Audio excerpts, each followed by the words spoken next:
I did try to pin the interpreter, but I can't do that because we have spotlights on. It's a little difficult to see the interpreter in a small screen.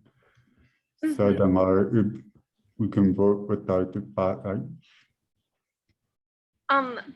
Will the screen go back to the way it was as soon as I stop screen sharing, Whitney? Yes, it will go back to the way it was.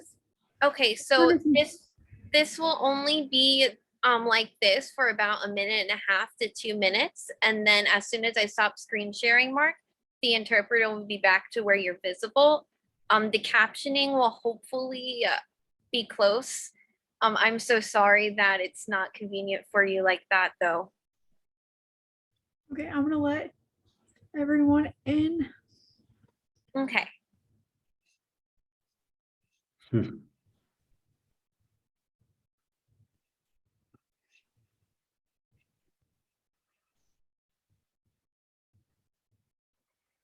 Hello, everybody. Thank you for joining us for May's Diversability Unplugged, Disability and Digital Accessibility.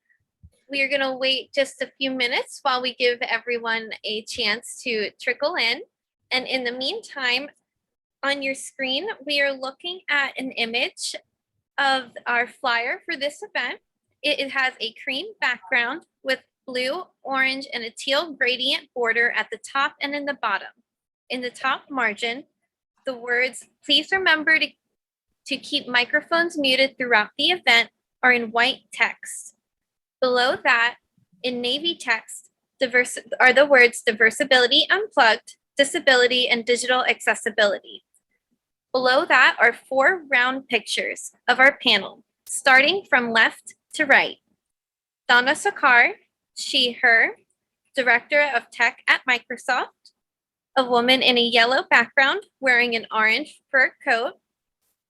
Mcguire, CPWA, he, him, digital accessibility consultant.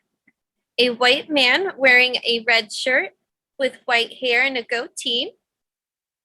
Sheri Byrne-Haber, she, her, the senior staff accessibility architect. A woman wearing a ponytail and a gray sweater in a chair holding a bow and arrow outside. And we have Samuel Proulx, he, him, accessibility evangelical. Oh my gosh, I'm so sorry. My words are not working. Accessibility evangelist at Fable, a man with brown hair and a goatee with a teal background wearing a green shirt.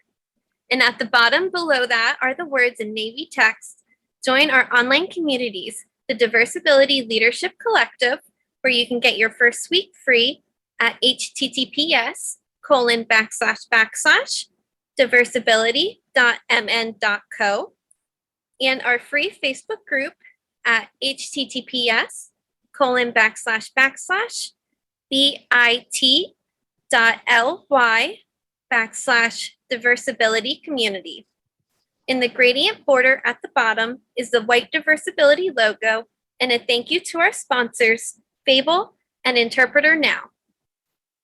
Now, without further ado, let's begin.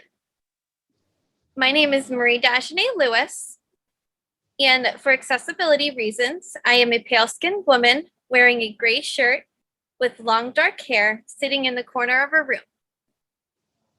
I have the honor of being the operations manager at Diversability, where our entirely disabled team works to ensure that we are elevating disability pride together through community and conversation.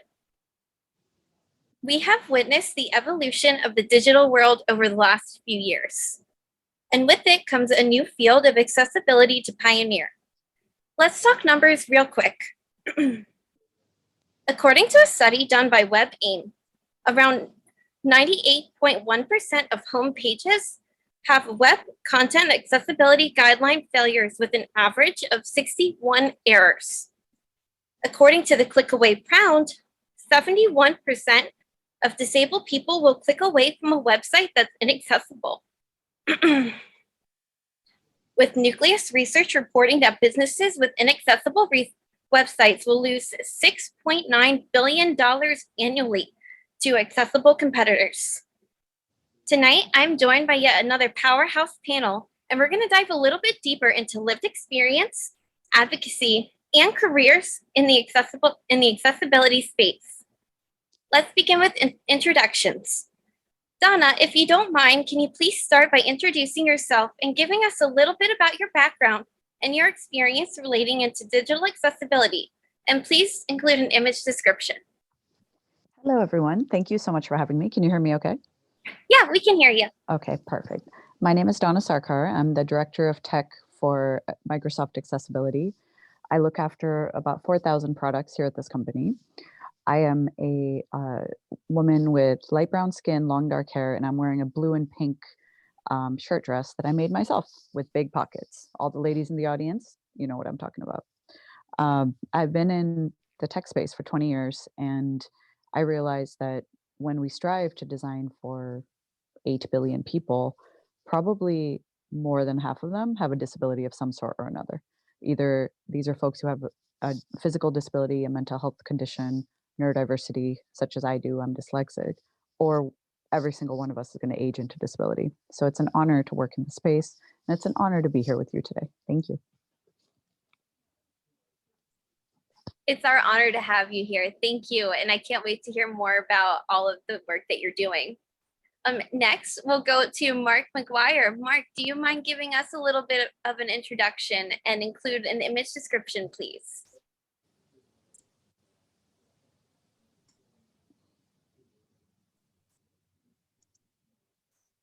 You're on mute, Apollonia. Excuse me. Hello, everyone. Hi.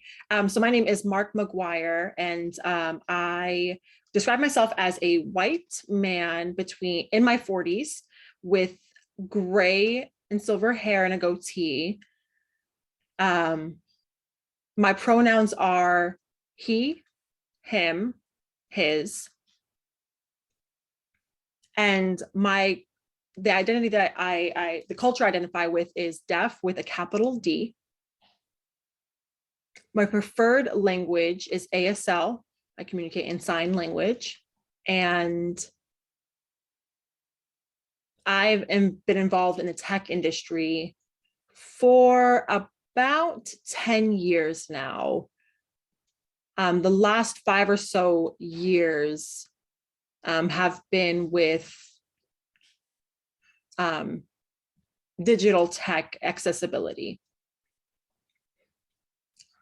I work as a consultant in various different roles, from design and development all the way to other types of roles.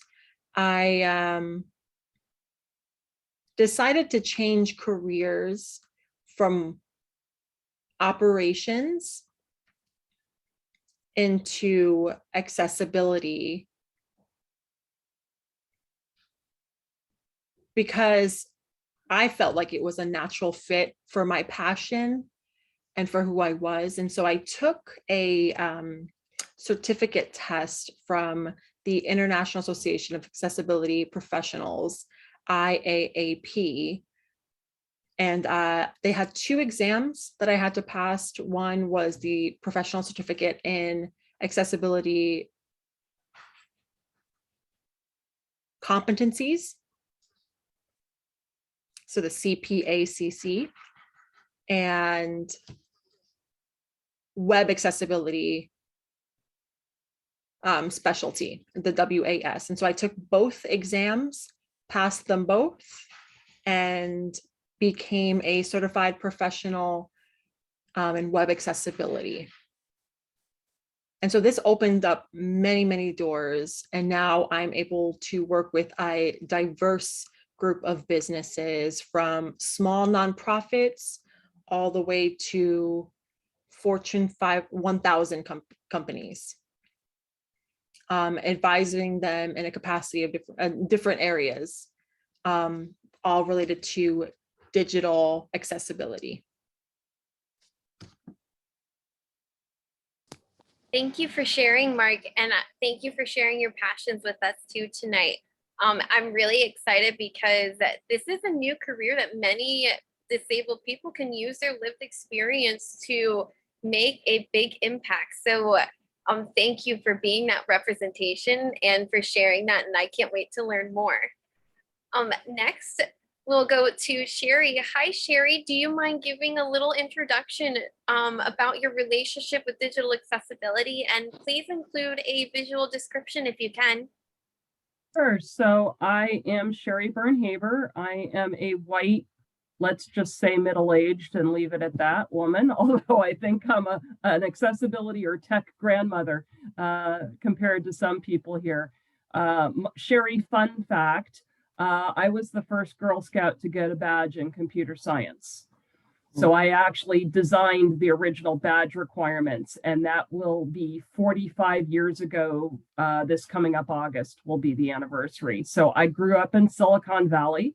I've been in tech since I was, literally 12.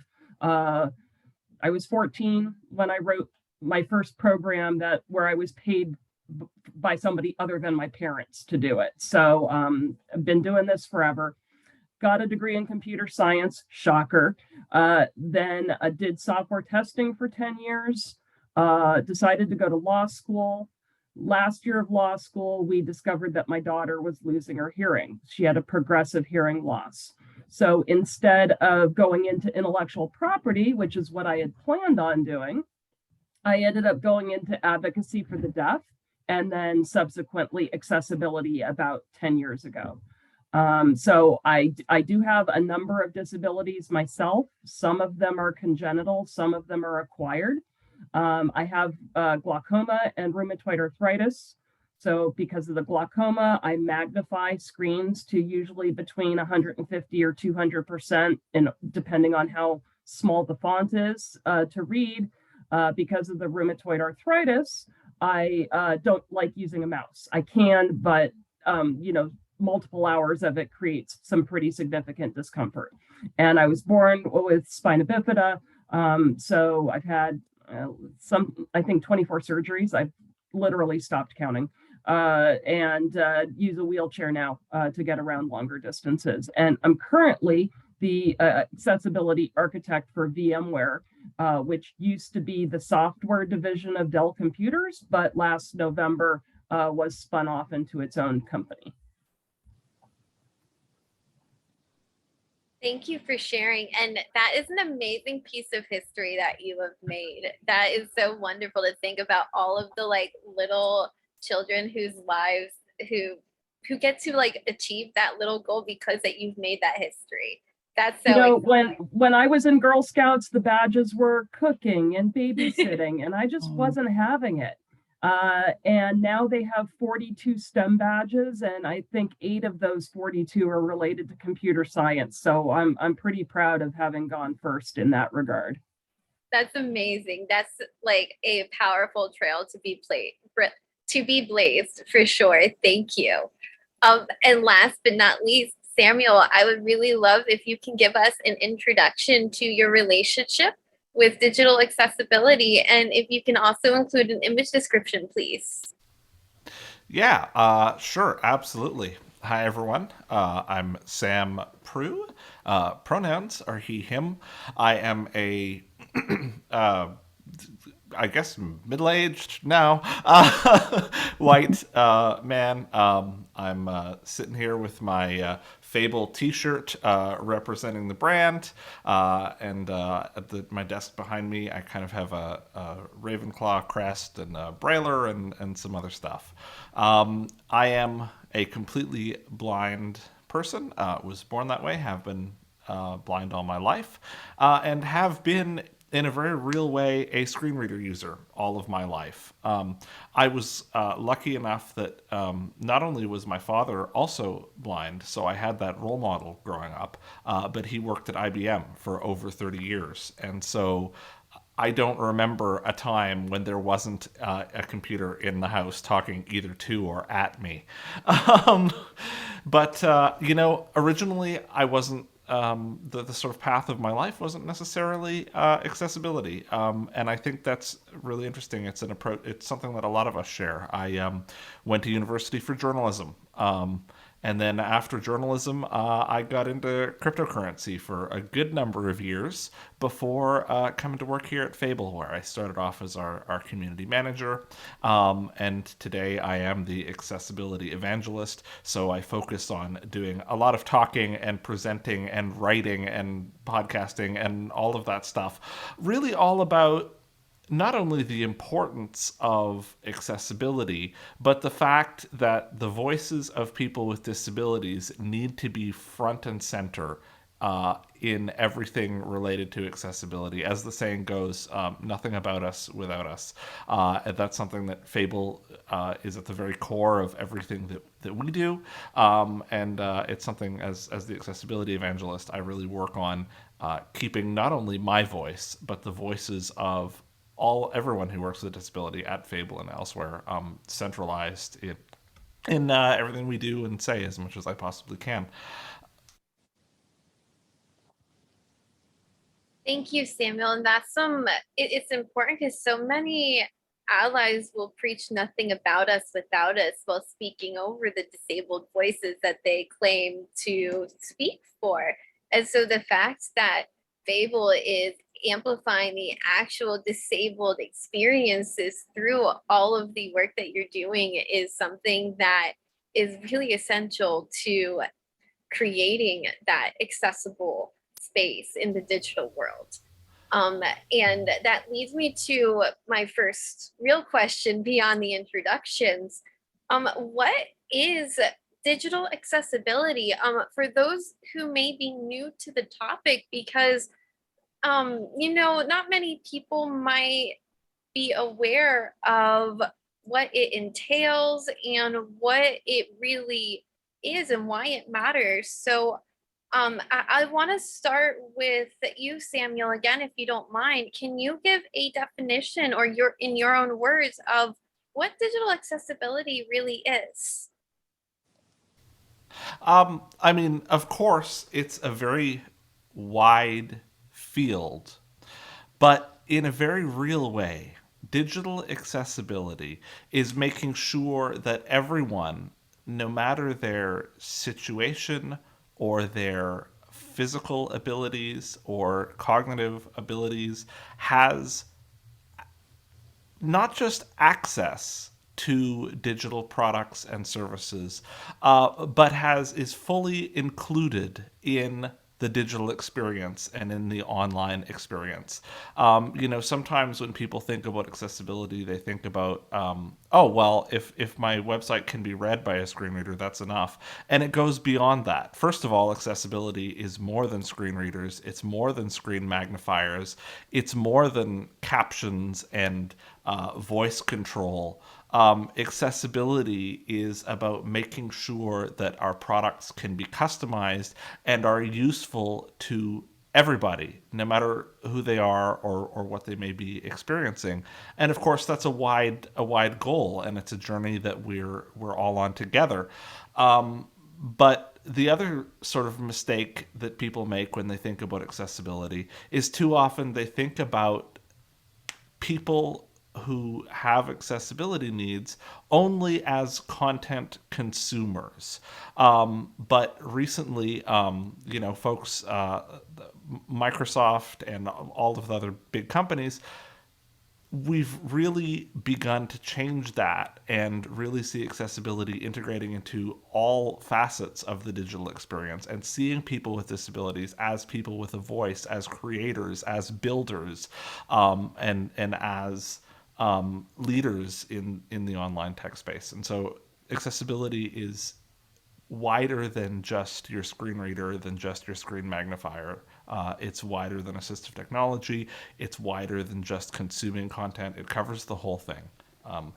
That I know that was a big answer, but it's a very big topic. You're right. It's a big answer for a immense topic. And it can be overwhelming at times because someone new to the topic might feel overwhelmed at thinking of how much it is. But once you actually start to understand the need for it, it starts to make a little more sense. And you mentioned Microsoft, so I want to give Donna a chance to expound upon your answer, if she would like to. So Donna, I would love to hear a little bit more about the digital accessibility in terms of how Microsoft is really pioneering and shaping the way that they're looking at it. The way we think about digital accessibility is creating tech that enables people with disabilities to live more free lives and be able to have better jobs, live freer lives, and just have more control over their destiny. We've learned that when people have the opportunity to have tech jobs, they earn higher incomes, they have more freedom, they have the ability to make more choices for themselves. And that is a big part of our mission, right? Our mission at Microsoft is to empower every person, organization on the planet to achieve more, whatever that means for them. It can be professional, it can be personally, but that to me means specifically people with disabilities. And again, to back up what everyone has been saying, this doesn't just mean, okay, cool, your product is accessible by a screen reader, there's captions on it. It means that someone who may have limited mobility and have no usage of their arms can also do the job, can also make airline reservations, can also go out and get a job as a web developer. Or it's someone like me who cannot read any words on a screen, can be a software engineer in this day and age. So for us, that's what digital accessibility really means, is when there's a screen or an IoT device, any sort of connected device involved, we should make sure that people of all different backgrounds and lived experience have an equitable experience with that connected device. Really, with the way you're explaining it, I'm getting a sense that digital accessibility is about empowering the user and making sure that the user can do what they want to do, making it easy for them to do what they want to do so they don't feel excluded just through design. And I want to start because both you and Samuel talked about digital accessibility is so much more than captions. It's so much more than screen readers. So I want to give this question, I want to start off with Mark, but I'm going to get multiple answers from all of you. What are some of the more important rules when it comes to digital accessibility? What are the most important things to keep in mind?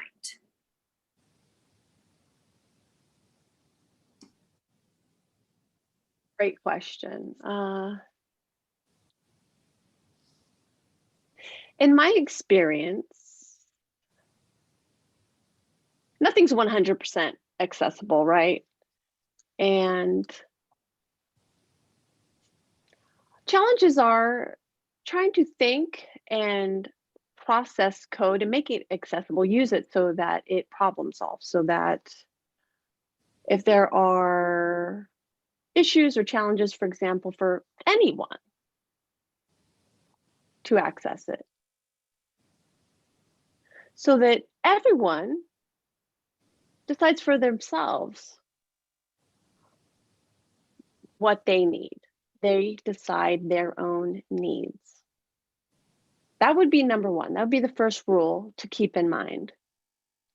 Freedom of choice, sense of agency. Also, for example, we have sign language users right now, and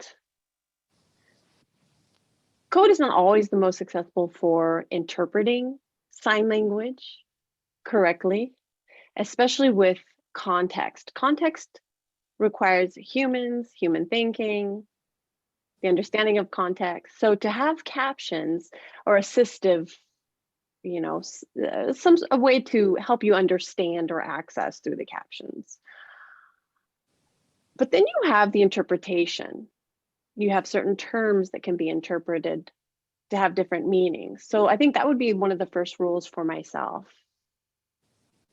And I am curious to see what everyone else has to say on this, what your thoughts are.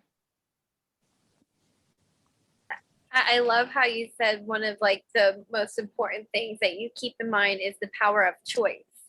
Am I giving someone the power to choose to access this in the way that they want to access that? And I think that's so important. Sheri, I would love to hear your thoughts on what are the most important rules to keep in mind when you first approach digital accessibility. So I always tell people when we're talking about specific WCAG, Web Content Accessibility Guidelines, that the most important one to start with are the ones pertaining to keyboard access. Most forms of assistive technology either are keyboards or they simulate keyboard usage. So when Stephen Hawking, for example, when he was still alive, was using his eye gaze keyboard device, if he stared at one letter for more than 3 seconds, it would simulate the keyboard press behind the scenes. So if the thing he was trying to do didn't support keyboard access, that assistive technology wouldn't have worked. Screen reader users frequently don't use mice and need keyboard support. Magnification users are the same thing. So keyboard access is always the first one that I tell people to start with. And then the second one concurrently, and people may find this a little bit confusing until I explain it, is color.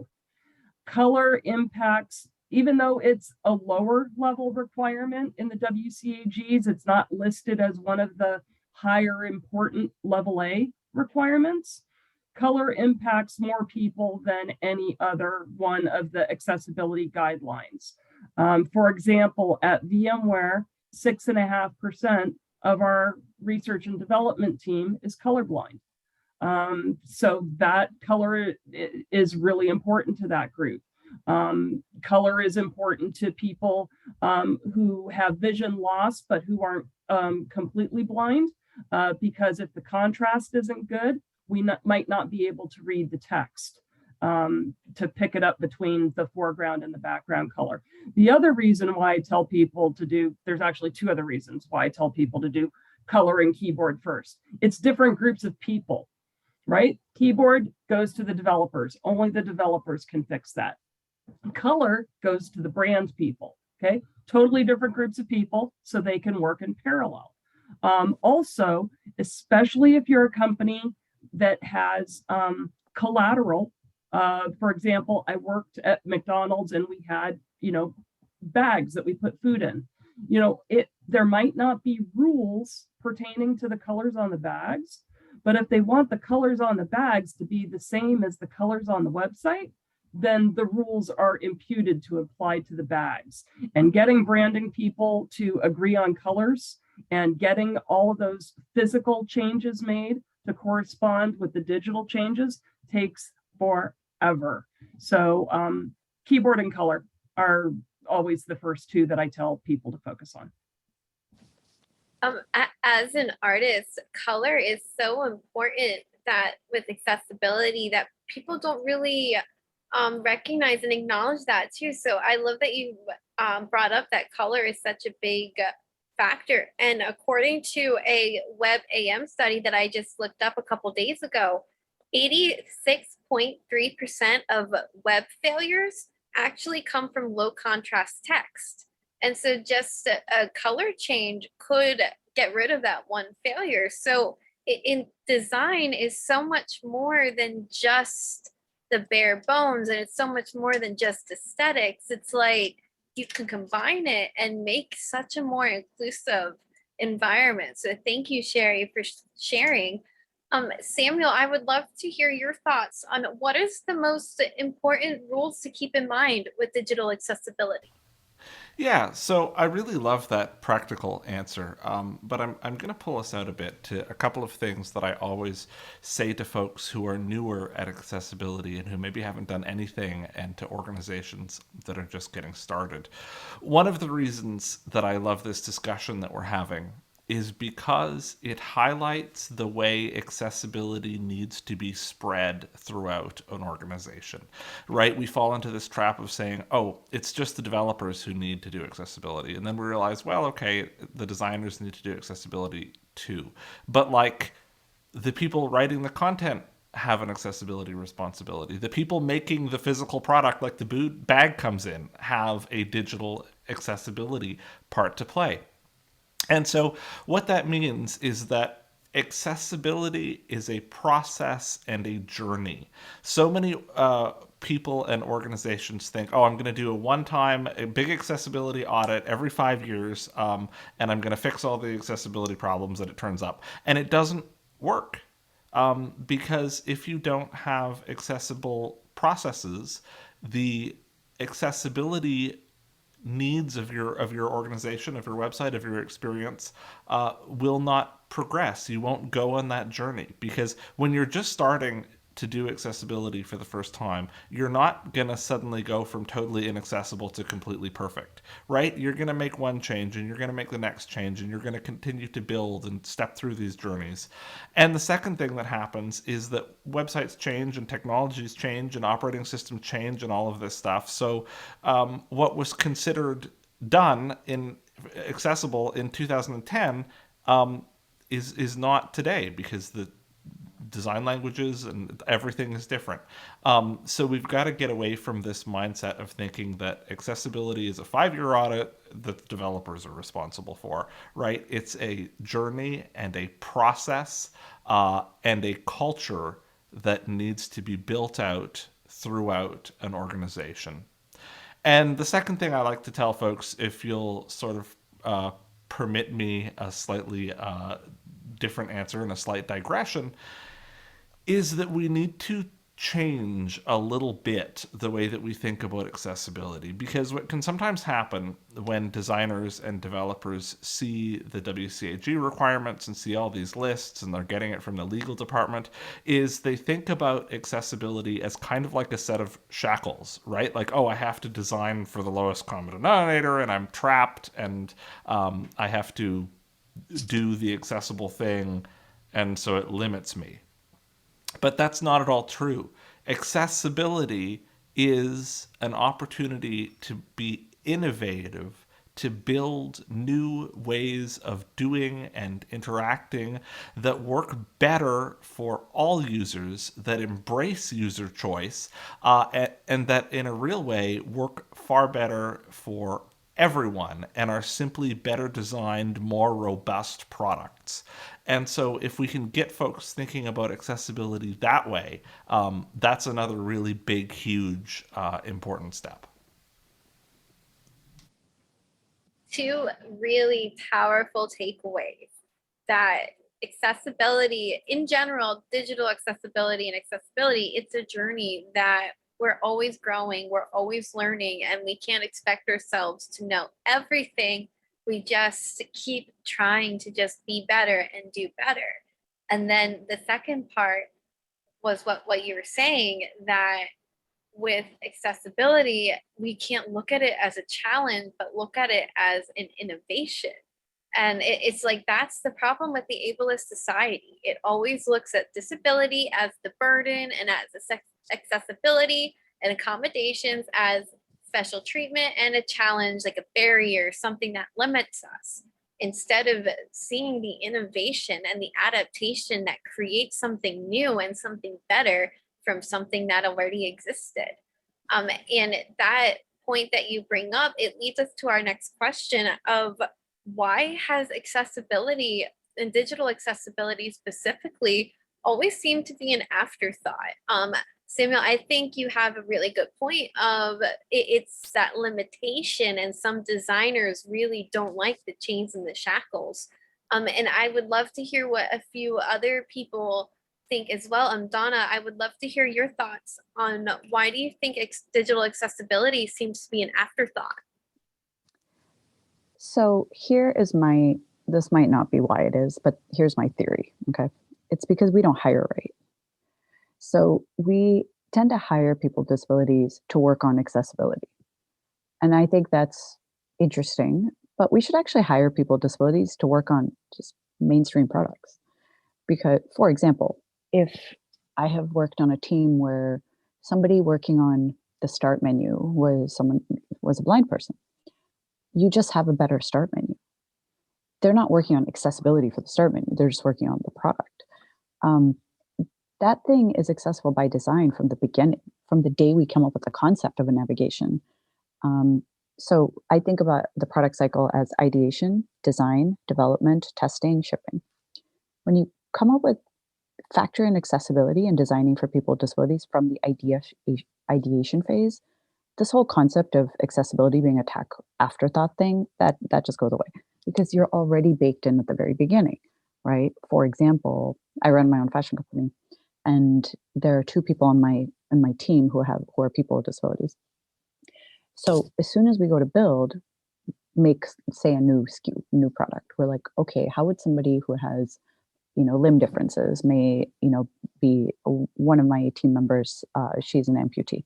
So how does this work for someone with limb differences? How does this work for someone with arthritis? How does this work for somebody who may have, maybe autistic and have like extremely sensitive skin? So we think about it by design. And because we have so often in the history of tech industry, for sure, I don't know about other industries, kind of marginalize people with disabilities into being like a diversity hire, right? That's when we get like kind of terrible products that we have to tack it on later and also put the burden on people with disabilities to fight for that, right? We say like, oh, there's someone blind on my team and they're insisting we make this accessible. I'm like, we could have just made this work for the many millions of people who are blind from the beginning, have a better customer base from day one. So what I'm doing, this is my secret scheme, so of course I'm telling all of you, I have 4,000 products at Microsoft across the board, right? Windows, Office, Azure, I want people with disabilities to be employees.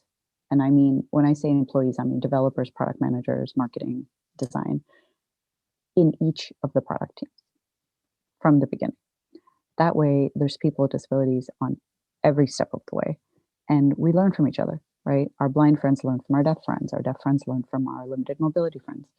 And when it becomes just part of the design process, it's just like a set of tools that we use, just like we use Figma for design, we use Visual Studio for development. We should be factoring in the experiences of people with disabilities as a tool in our process. So it sounds super simple. It's not, but I actually think it's more of a hiring problem than it is a technical problem.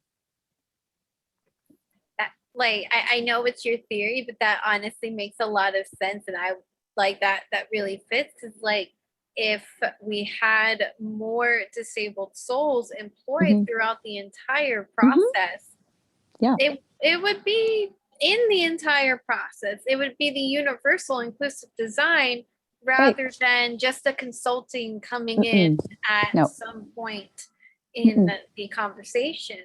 And that's a very, I think that would be a game changer, not only for digital access, but just think about the employment for disabled souls. Yes. How much that would really impact so many lives. That's some amazing work that you're doing at Microsoft. And I really hope that you lead the way and more people start to follow the trend that you're setting with that, because I'll tell you one thing. I do believe this is the future. I also believe that this is the same as any marginalized group, which is these are high-paying jobs. So we need more people with disabilities in these 6-figure jobs. And once they're in these positions of great power and authority, hire more people with disabilities, because y'all have amazing networks. And the more I hire people with disabilities onto my team, the better my team gets. And the smarter we get, the more innovative we get, and the more diverse and interesting we are. And as teams start to see that, they're like, I want a team like yours. I'm like, no, we can help you. So that's my secret scheme that I've told all of you.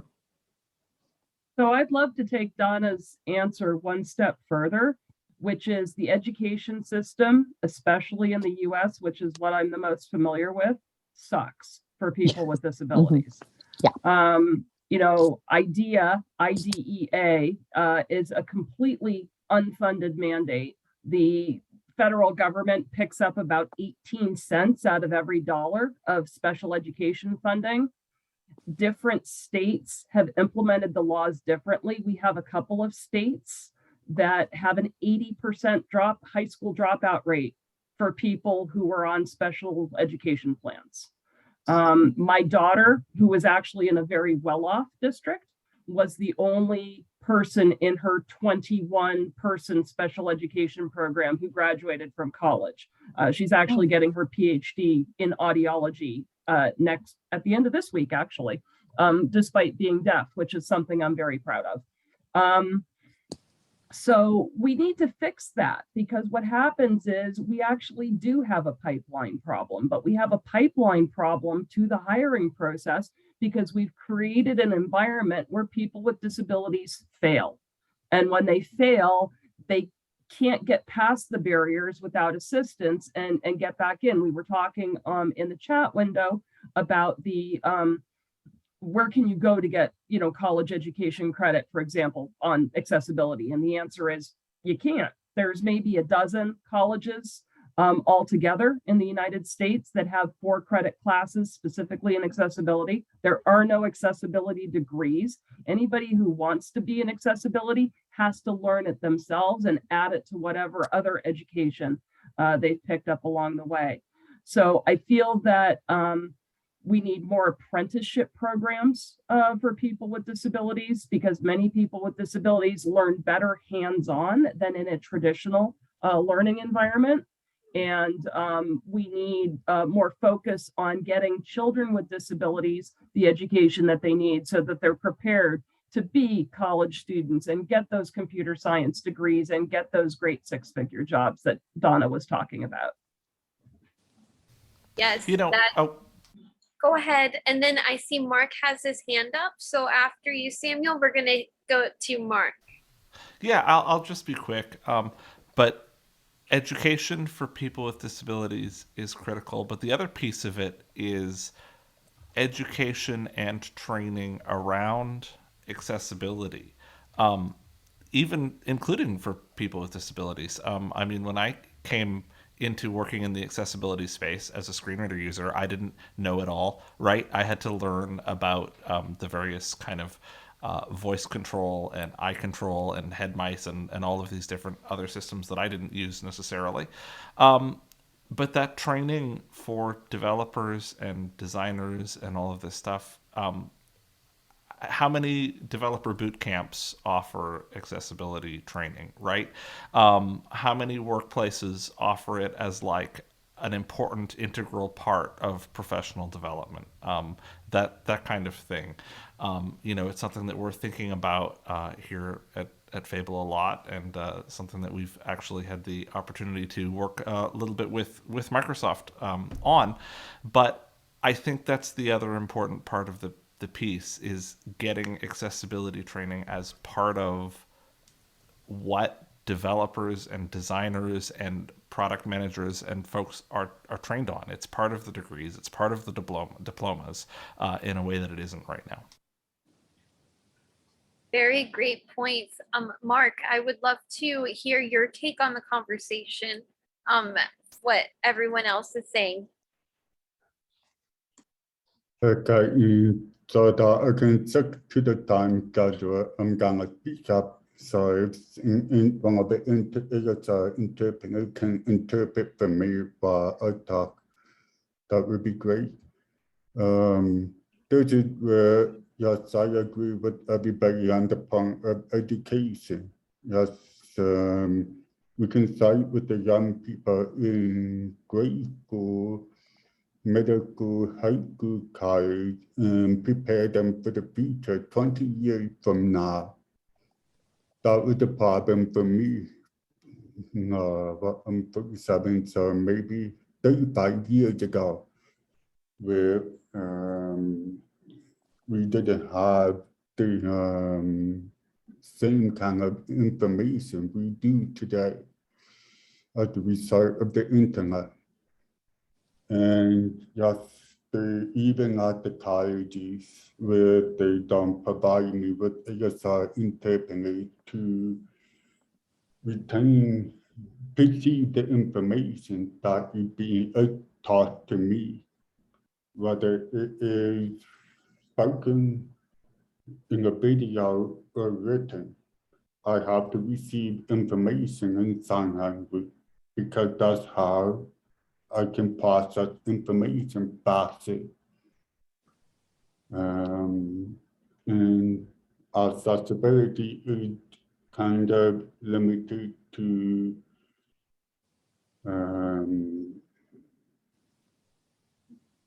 the way it limited in the way it provides a solution that doesn't fit everyone.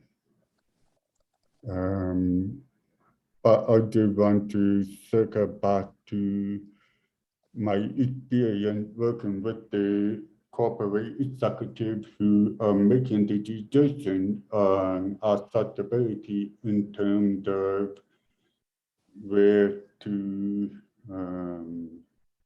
integrate accessibility into the design and development cycle.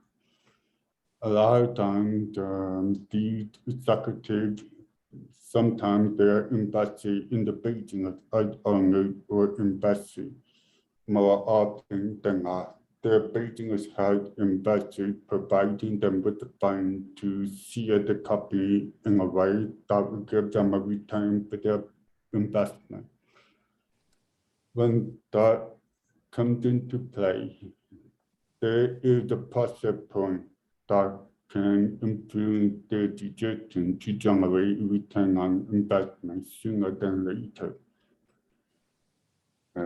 Try to explain to them why it's not about rolling out a product right away, just for the sake of profit, but rolling out a product in an iterated way that more or less gives them the opportunity to get more feedback from the user, including people with disability, because more often than not, they find a way to pivot the product in a different direction that allows them to get a greater return on their investment. So if anything, it's more about teaching accessibility as a holistic solution from the investor to the executive to the design, development, marketing, customer service team to the end users, where, like Samuel mentioned, he had to learn how to use different assistive technology to achieve his goal. Just like I have to learn how to use artificial intelligence program to transcribe text and speech in areas where human powered cloud services are not available, or ASI interpreters. Basically, it just means how do we work with adaptive solutions. And adaptive solutions are not what buildings are focused on. So there's a lot of education on all levels. Just to follow on Mark's comment about investment funds, we have investment funds that focus on women. We have investment funds that focus on people of color. We have investment funds that focus on people who identify as LGBTQ+. We don't have an investment fund that focuses on people with disabilities or who focuses on products that commit to accessibility. And to me, that's really backwards, because accessibility makes it possible so that you can sell to the public sector. When you make something that's inaccessible, you're saying, I don't care if the government or anybody who gets money from the government is ever my customer. So you would think it would make sense for an investment fund to want to focus on accessibility, yet none of them do. Very good points. And I want to amplify something that Mark said too, that accessibility should be a holistic approach, a holistic solution. It's like that kind of goes along with what Donna was saying too, of like hiring disabled employees for every step of the process, making accessibility the whole part of the process instead of just one solution. And I hate to kind of pivot the subject because I really like the flow of the conversation, but I also have one thing that before we get to questions that I really wanted to get your guys' opinion on. So accessibility overlays. I know that's something that people might go to thinking that it's going to be their solution and it's going to make their website accessible, but sometimes it's not always the case. So I would love to really hear a little bit about why accessibility overlays might be problematic and a solution really to using them. Donna, I loved your facial expression, so I have to go to you first with this question. Okay, so I just learned about accessible overlays maybe a year and a half ago. And at first, the concept sounds really interesting. It's like, oh, cool, this companies will come and make your website accessible. I'm like, I'm an engineer. I want to know how they do that. And it turns out, from my experience with dealing with some companies, it is where imagine you have a house that has mold in the walls, and they say, well, we got this. We'll take care of it for you. You come back, your walls are painted. It looks really beautiful. But the mold is still in the walls. And if you live there, you will probably get like, I don't know, mold disease and get a horrible thing will happen to you. That is my evaluation of accessibility overlays. Maybe I'm wrong, but that's my cursory overlook and view. I have quite a few screen reader friends, and they say the same thing. So that is my 2 cents. Whenever I see like dyslexic mode, because I am dyslexic, I'm like, this doesn't actually solve my problem. So that's my sense. It seems like a set of companies who are trying to take advantage of people with disabilities. But again, this is my point of view. Microsoft has a strong stance on overlays, which is we do not use them. We do not associate with companies. If you see a company that's claiming Microsoft as using overlays, reach out to me because it's not actually true.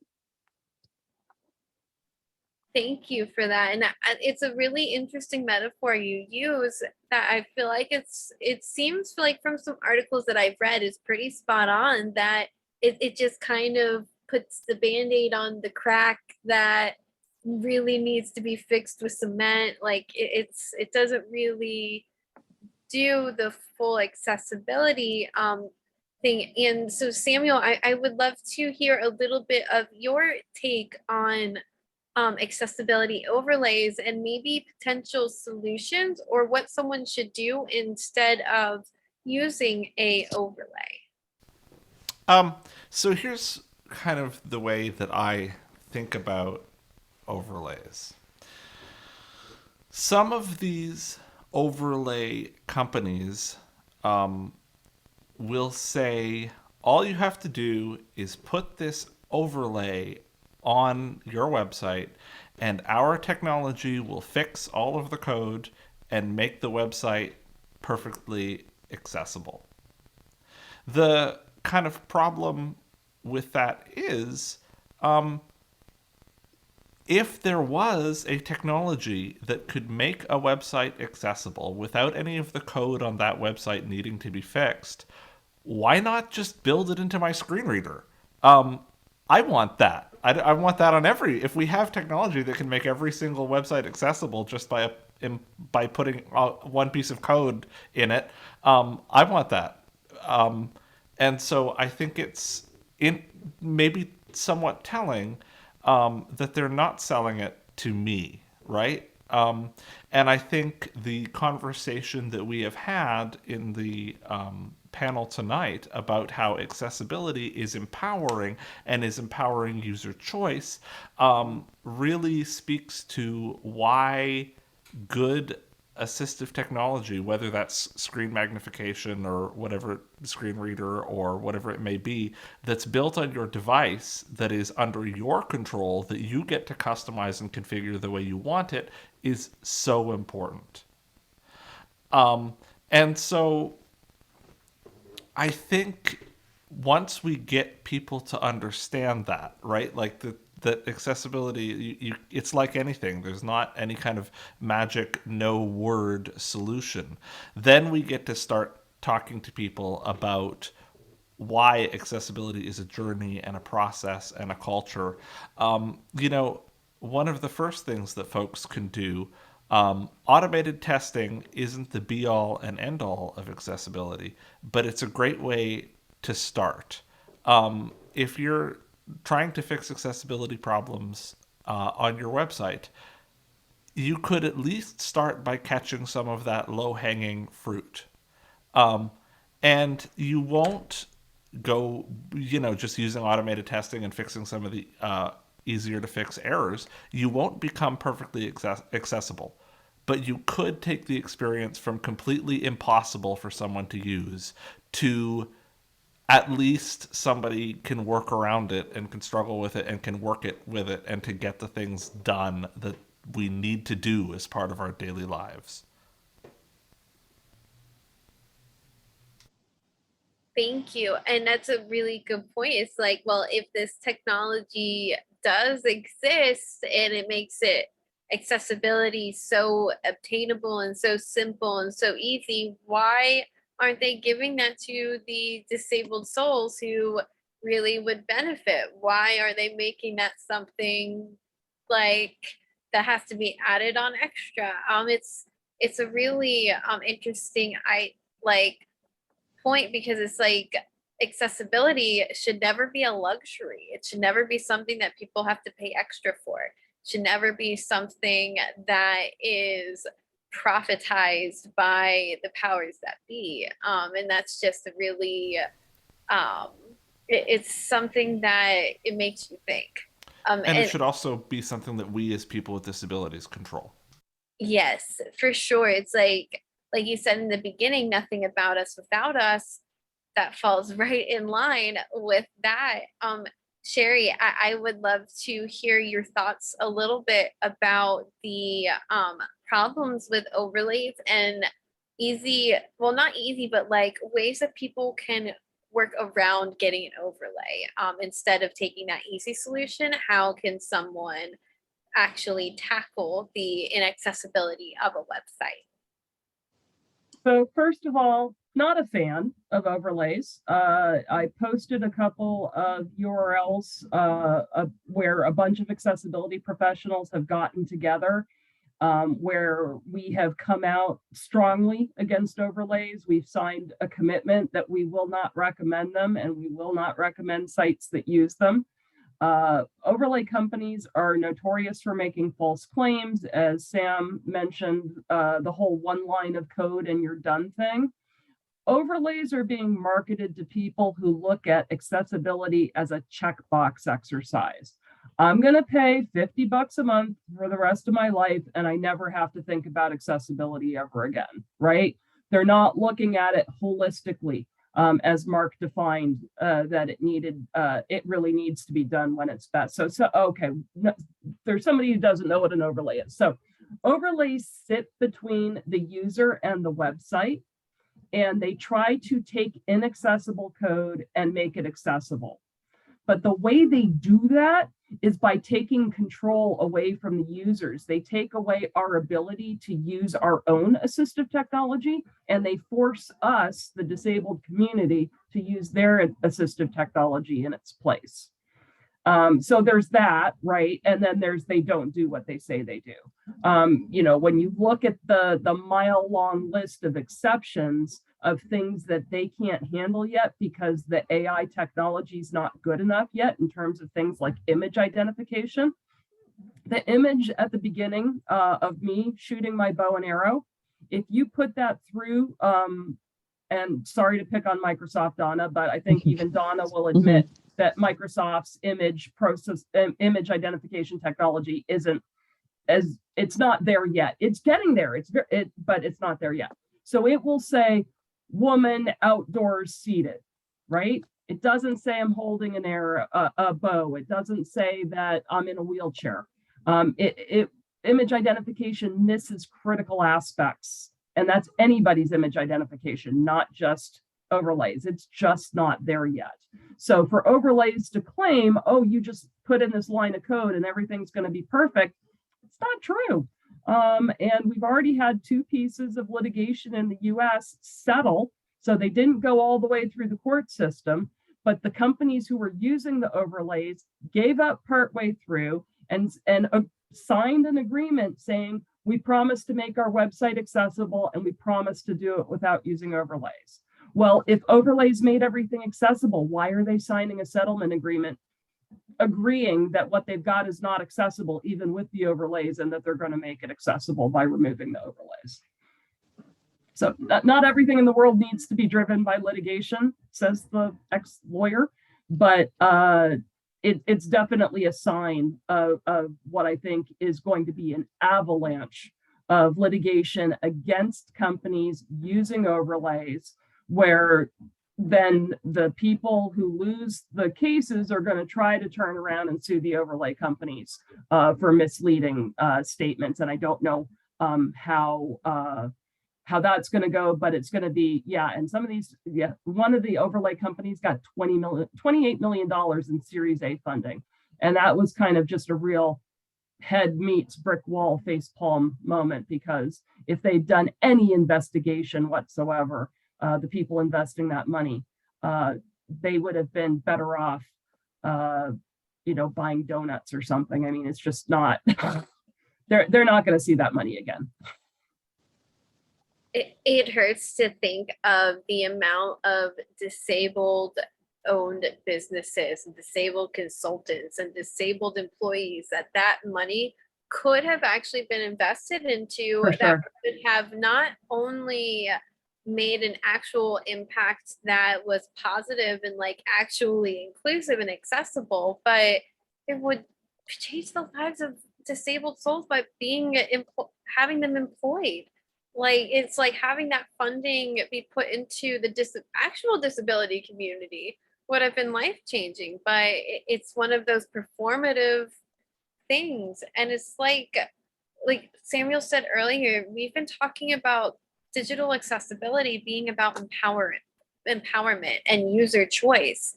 And Sheri, you said overlays are the opposite of empowerment.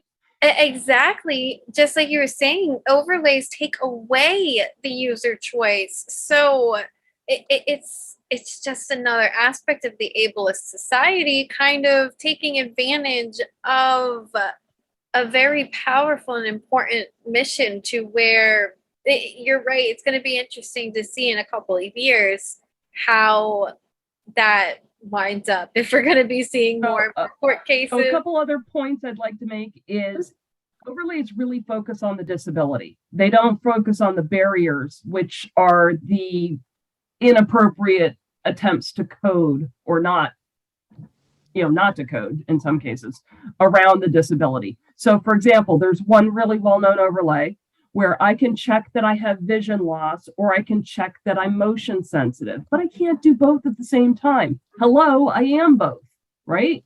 Because I get motion sick at the drop of a hat, and I also have glaucoma. So it doesn't look at people or disability intersectionally at all. And that is super problematic, both in the approach and the impact. So it really harkens back to the charitable model of disabilities. And we could spend a whole hour talking about models of disabilities. But the hierarchy basically goes charitable, medical, social, identity. Charitable is the oldest and most outmoded of all of the models of disabilities. We do things for people with disabilities. We don't do things with people with disabilities. And so, I object to it because it doesn't look at me as an individual. It looks at me as a collection of disorders. And because it talks about, it treats all diagnoses the same, like everybody who's autistic needs one kind of layout. And that's not the way it works. Or everybody who's dyslexic always gets better reading results with a particular font. Okay, none of that is true. There's just a whole lot of tropes that they've picked up that they've managed to code. And a lot of people refer to overlays as snake oil, and I'm one of them. You just don't buy what they're selling. You really need to dig deeper. And those two websites that I pointed you to, will point you to lots of articles and lots of research on why overlays shouldn't be the answer to anybody's accessibility issues. I want to surface, there's a really great discussion going on in the chat where a couple of people have brought up the analogy between accessibility and security. And I think we, in the accessibility sort of industry and consulting industry, have so much to learn from the security industry about the way companies now do see security as culture change and as process change and as something that needs to be integrated into every facet of a thing as opposed to something retrofitted later. And I just love that. And I long for the day when accessibility is treated the same way that security is treated, in that accessibility is a default, and if you do something inaccessible, you're presented with a warning or a prompt in the same way Windows will say, oh, that's insecure, are you sure you want to do that? Yep, I totally agree. And in fact, that's what we're trying to do at VMware. We lump privacy and security and accessibility together in terms of release gates, which are things that you have to do before the software can be released under regulatory compliance. And you ignore regulatory compliance at your own risk, because you're saying, hey, government, those laws that you said that applied to us, forget it. We're not going to follow them. And we've seen how well that's worked out for some startups. I'm not going to name names, but you know who I'm talking about. That will always come back and bite you in the behind. And I really hope that conversations like these will get the industry really spark that thinking of trying to get that to be that way. Because I think it would be a beautiful thing. And if a couple of years I get a notification that something isn't accessible, and am I really sure I want to do that? And props to Microsoft, because they just deployed that in Word. So in Word now, if you flip a switch in your Word profile and you've got the newer version of Word installed, it will tell you all the time in the bottom whether or not what you've written has accessibility issues. And PowerPoint has an accessibility checker built into it that's fairly similar. That is amazing. Thank you for sharing. That's so awesome. I can't wait to see more programs follow suit. Great props to Microsoft. Before we get to some of the questions in the chat, I have one last question that I want to start with Mark off, because you have made your own career, Mark, in digital accessibility and in consulting. And so I really would love to know, what advice would you give to someone who's interested in making a career in digital accessibility?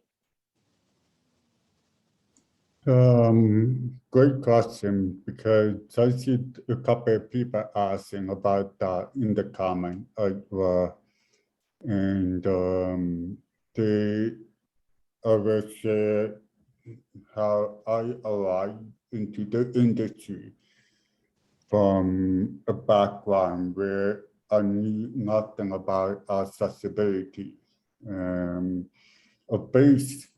Even though I was born up and lived an entire lifetime until I was in my early 40s,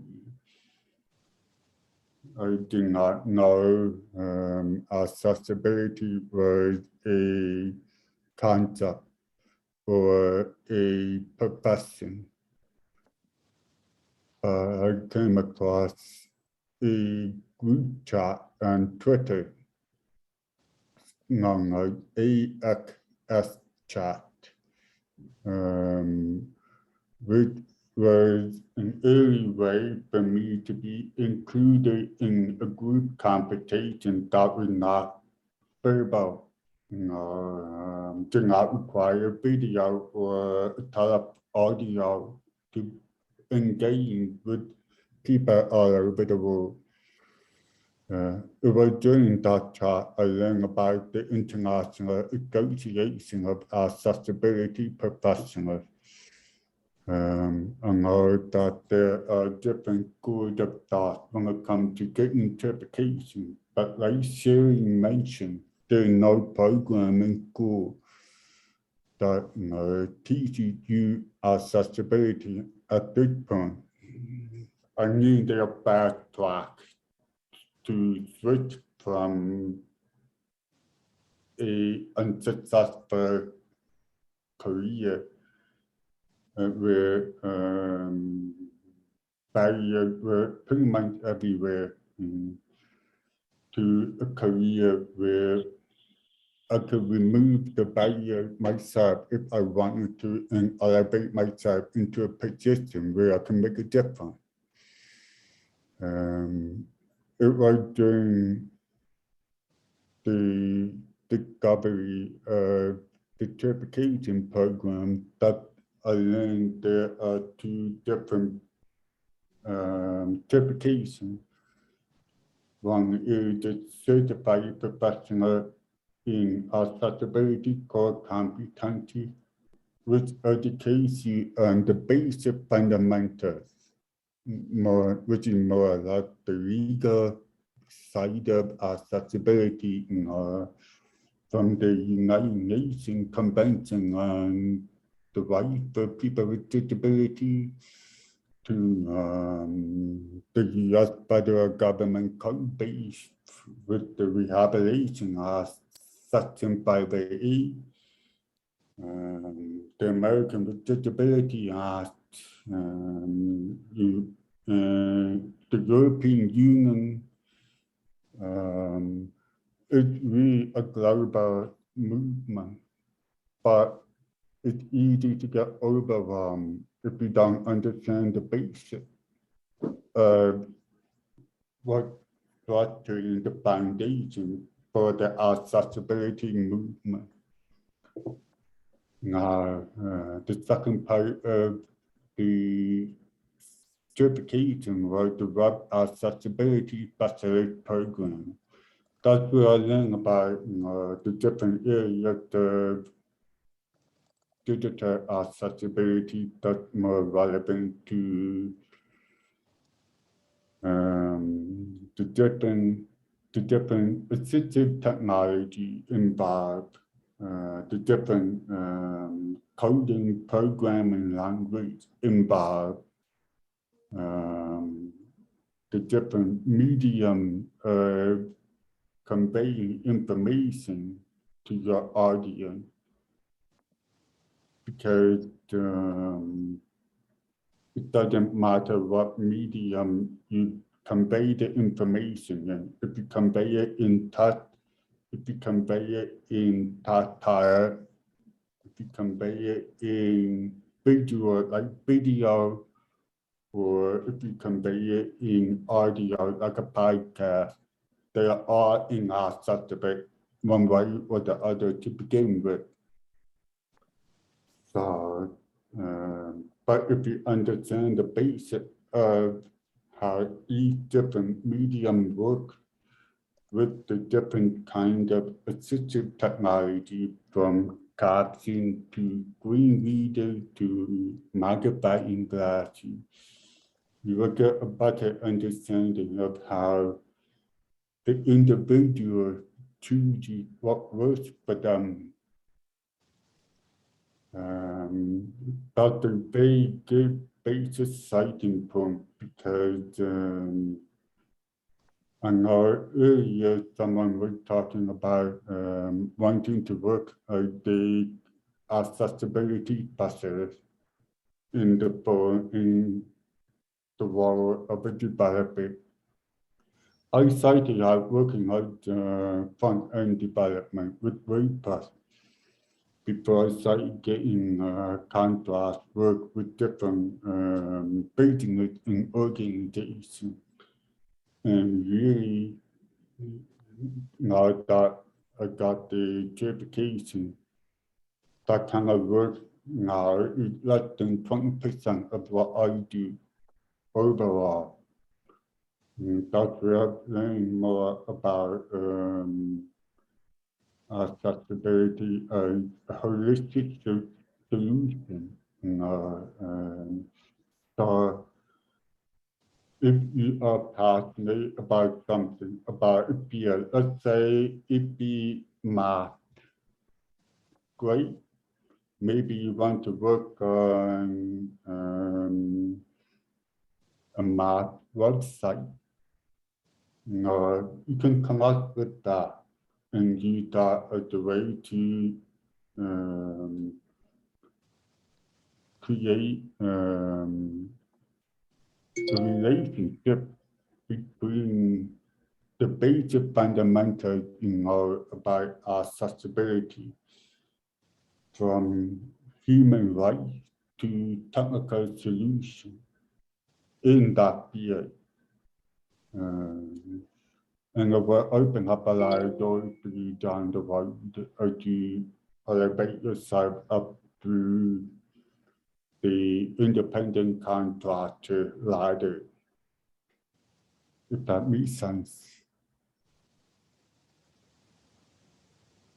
Thank you so much for sharing, Mark. And just so everyone knows, this will be a recording that will be sent within hopefully the next week. And so that way you can always go back to listen to this advice in case you wanted to take it for yourself. It sounds like an overwhelming process, but just to have it laid out by someone who's already walked that trail is something that can be so helpful. So thank you, Mark. We have 15 minutes left, and so I want to vocalize some of the questions that have been in the chat. I know our panelists have been on top of it today and have been answering the questions live in the chat as well, but I want to make sure that we have some vocal questions. So the first one I really wanted to touch on was, what are your thoughts around the spectrum of abilities and how do we consider that for digital accessibility? For example, I have a bilateral hearing loss and I wear hearing aids, but I don't require as much digital accessibility features as others may need. And so, Dona, I would love to start with you first on how do you consider the spectrum of different access needs with digital accessibility?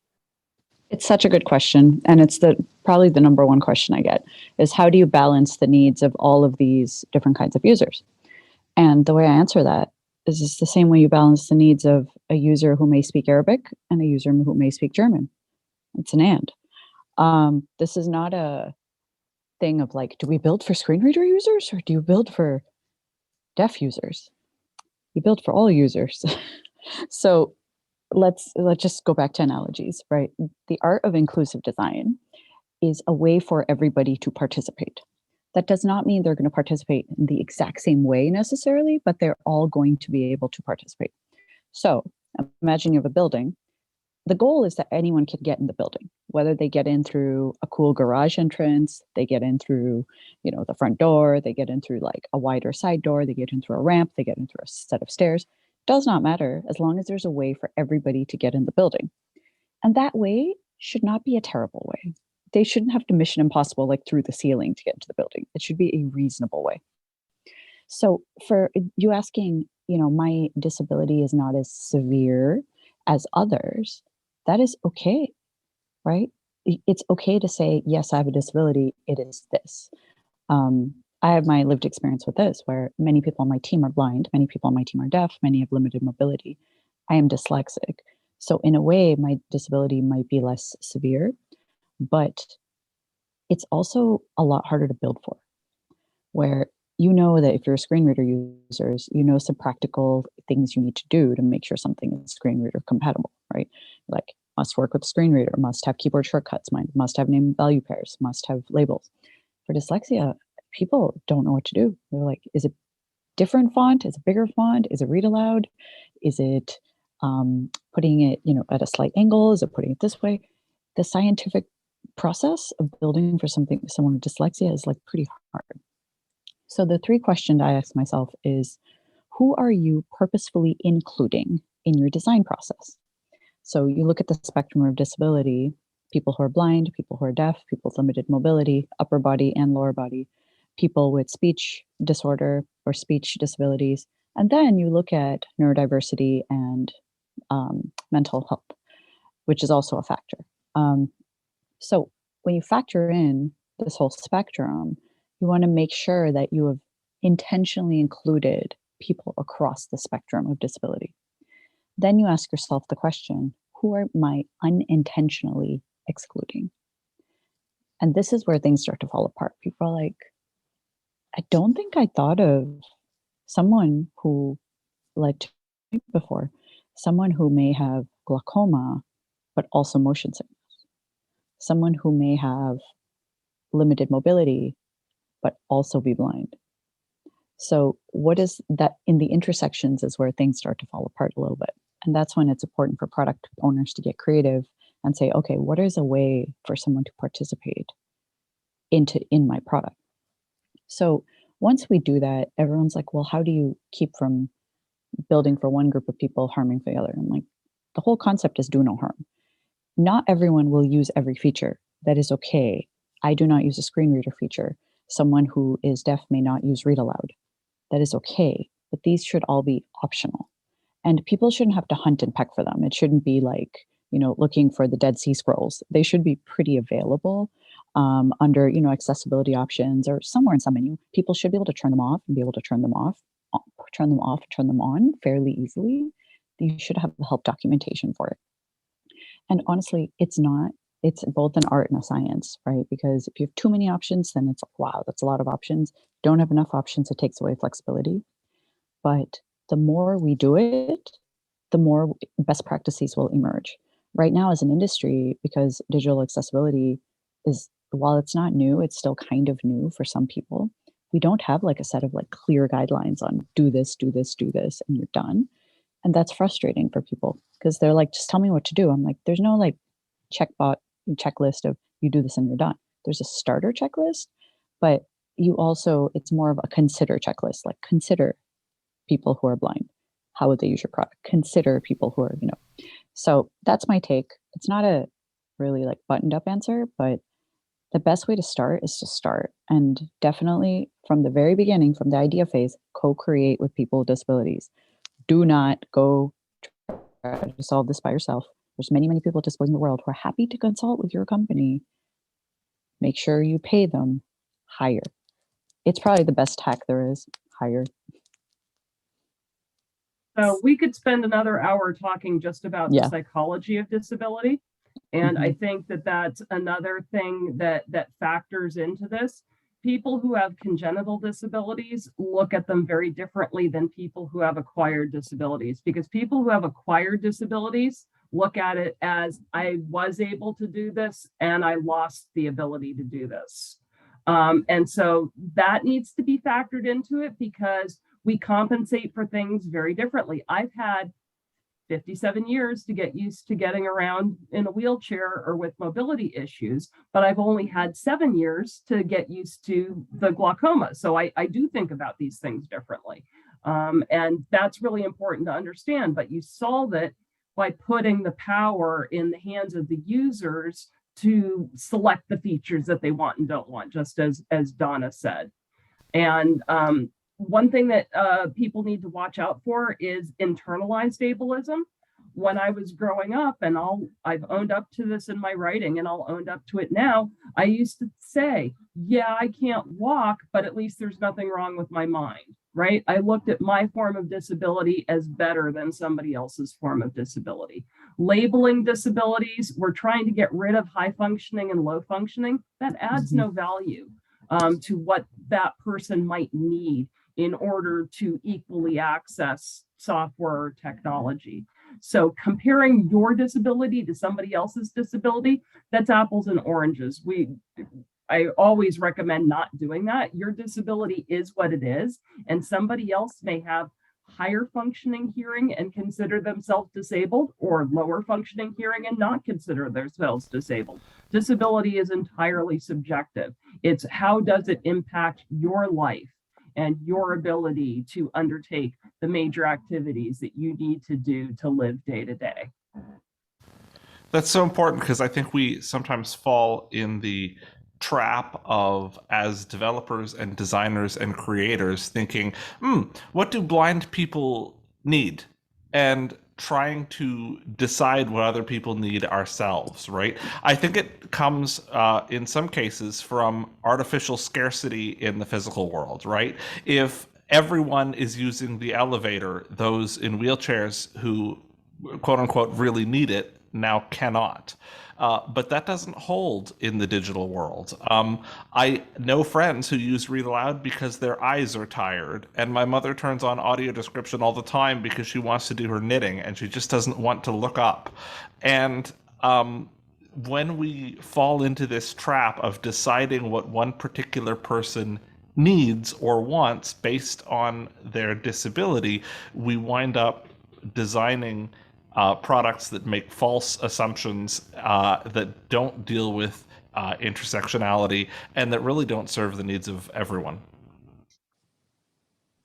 These are all such powerful points that I'm really glad that we are emphasizing at the end, because disability, it is so multifaceted, and the internalized ableism, like you said, Sheri, is something that is really it clouds a lot of our disabled experiences. And so understanding that it's a multifaceted approach to where the user should have all the power, and understanding too that we deserve to really have this power too.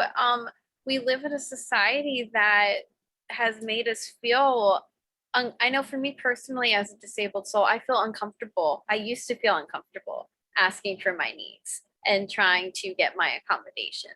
And so it's just such an empowering conversation that I really appreciate all of you for being here and celebrating Global Accessibility Awareness Day with us. We are closing out on our last 5 minutes, and so I would love to just ask all of you real quick, how can we keep up with your work and how can we connect with you? Mark, I would love to start with you. How can we keep up with what you're doing?